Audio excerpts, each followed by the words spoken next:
Hello. My situation is that when I was born with epilepsy, even though it wasn't diagnosed until age 12. But when I was born with eye fluttering, which is basically where my eyes will roll back into my head. And because I wasn't diagnosed when I was born, I spent the first 12 years of my life being asked why my eyes did that. And I was asked by just about everybody who could ask that question, including doctors, teachers, and even after I was diagnosed with epilepsy, I was still often asked, why do your eyes do that? And I'd have to explain that it's part of how my epilepsy manifested since birth. And often the question would really upset me, especially when people asked it specifically like that, why do your eyes do that?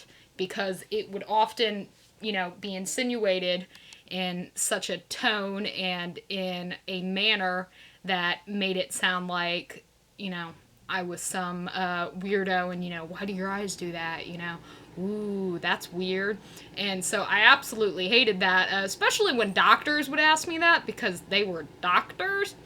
And then also, the other part that I hated is the way they always worded it, because rather than asking, why do your eyes roll back into your head or why do your eyes flutter, it was always that. Why do your eyes do that?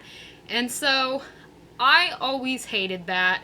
And I think having experience with medical problems, specifically my epilepsy and other unrelated medical problems, I understand what it's like when trying to ask people about sensitive information such as medical problems, and understanding that you should choose your words wisely in order to ask someone personal and sensitive information, and also that when using your tone, it shouldn't be accusatory or used in a manner that might come across as harmful, because then it can cause problems to the person, such as when people would ask me about my eyes, and it would cause emotional problems to me because, it always came across as, why are you the weirdo, rather than as a genuine question of,